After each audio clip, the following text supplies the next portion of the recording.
for DJ Rocky's Secret Files.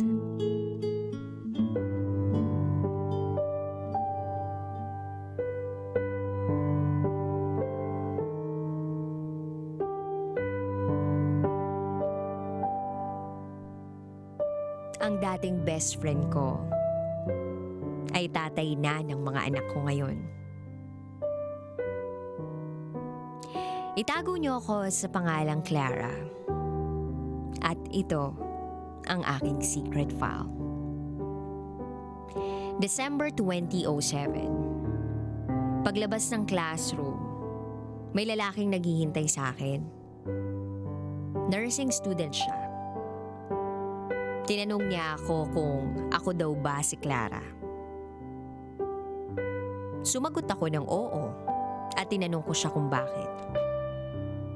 At ang sabi niya sa akin ay sumama daw ako sa kanya dahil may ipapakita daw siya sa akin.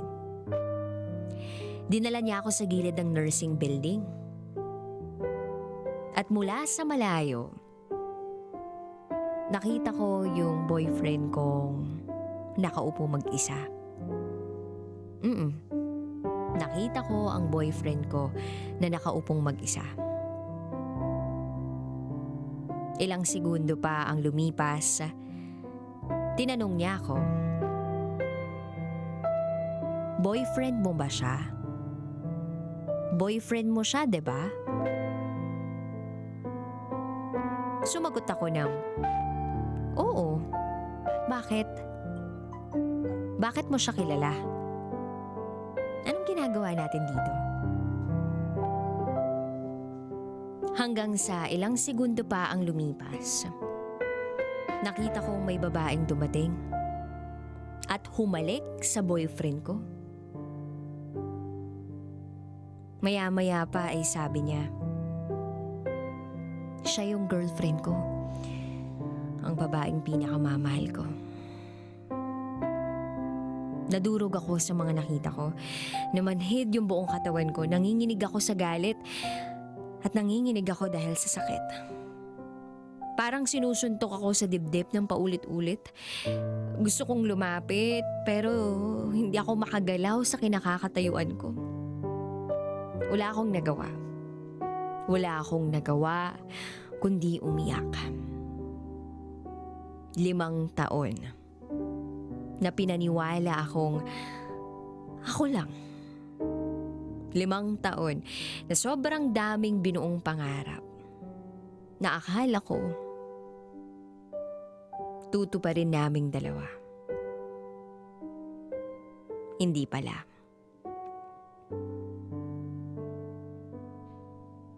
Nang medyo mahimasmasan ako, tinanong ko siya, "Bakit di mo pigilan? Pati ka lumaban?" Napaluha siyang sumagot ng, "Para saan? Kung sasaktan ko siya at ang taong mahal niya, mamahalin ba niya ako ulit? Babalik ba siya sa akin? Hindi." Kaya tinanong ko siya, "Anong gagawin natin?" At ang sagot niya ay, tanggapin. Tanggapin na hindi sapat yung pagmamahal natin sa kanila. Tanggapin na masaya sila sa iba at hindi sa atin.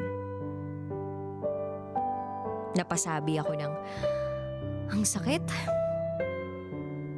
At sumagot siya ng, "Alam ko." Buong hapon kaming umiiyak. Tulala. Nagsama ang 2 pusong sugatan. Unang beses kong makakita ng lalaking umiiyak. Sa kalagitnaan ng katahimikan, pinunasan niya ang luha niya. At ang sabi niya ay, "Tama ng pagluluksa. Marami pang dahilan para ipagpatuloy ang buhay. Makakalimutan din natin yung mga hinayupak na yan. Tara, kain na lang natin to." Sa sinabi niyang yun, napangiti ako. At sabi ko naman ay, "Tara." Kumain kami. Ang dami niyang kwento. In fairness, masaya siyang kasama. At hindi namin namalaya ng mga oras na lumipas. Magkasama kami nang hindi naaalala ang sakit na nararamdaman namin kanina. Habang nagkukwento siya, natulala ako sa kanya at iniisip na, bakit kaya siya iniwan ng babaeng mahal niya? Di niya alam kung anong klaseng tao ang sinayang niya. Hanggang sa napansin naming dumidilim na. Humingi siya ng tawad kasi hindi niya raw napansin yung oras. Tapos nagpresenta siya na ihatid ako pa uwi. At yun ang simula ng mabuting pagkakaibigan namin. Palagi kaming magkausap sa phone. Bago ako matulog, magte-text pa yun ng ganito. Alam kong hindi ganun kadaling kalimutan siya. Pero isipin na lang natin palagi na nabuhay tayo noon nang wala sila sa buhay natin. Kaya kaya nating ipagpatuloy yun kahit wala na sila. Ikain na lang natin kapag naaalala natin sila. Hehe, good night. Oo, yun yung text niya sa akin bago ako matulog. We've been food buddies, movie marathon buddies, na kapag may nakitang movie, makikipag-unahan at siksikan para makanood lang.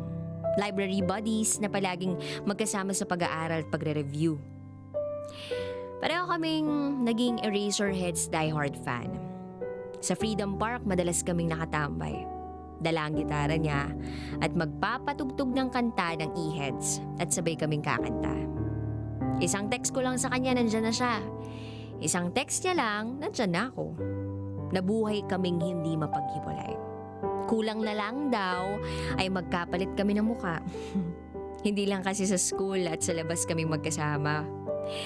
Kasi kapag wala siyang magawa sa bahay nila, dumadayo pa siya sa amin. Hindi naging mahirap na para sa kanya na i-close yung mga magulang ko. Kasi tuwang-tuwa sila sa kanya, sa pagiging palabiro at palakwento niya. Hanggang sa sabay kaming graduate. Nasa tabi niya ako noon para ma-motivate siya na makapasa sa board exam niya. Sa pagiging nurse. At sa awa ng Diyos, nakapasa siya. Hindi ko akalain na sa pagkawala ng taong sobrang minahal ko noon, ay may mabuting kaibigang papalit na higit na magpapasaya sa akin. 2009. Concert ng Eraserhead sa MOA. Habang kinakanta ang paborito naming kantang Ang Huling El Bimbo, nagulat ako nang bigla niyang hinawakan ang kamay ko. At hindi ko inaasahan ang sumunod na pangyayari. Kasabay ng pagkanta ni Ellie Buendia. Magkahawak ang ating kamay at walang kamalay-malay na tinuruan mo ang puso ko na umibig ng tunay. Mahal kita, Clara. Hindi ako makapaniwala na sa 2 taong pagkakaibigan namin ay may tinatago siyang nararamdaman para sa akin. Natuwa ako at sinagot ko siya ng, mahal din kita. Dahil ang totoo, parehas lang din yung nararamdaman ko at nararamdaman niya na nagsimula pa noong una kaming nagkakilala. Parehas naming itinuloy yung mga pangarap na nooy na outlot. At ang dating best friend ay tatay na ng mga anak ko ngayon. Hindi ako nagkamali sa pagkakakilala ko sa kanya. Isa siyang mabuti at mapagmahal na ama at asawa sa akin at sa mga anak namin. Itinadhana kaming masaktan. Itinadhana kaming pagtagpuin. Pero itinadhana kaming magsama hanggang sa huli. Muli, ako si Clara at ito ang aking secret file.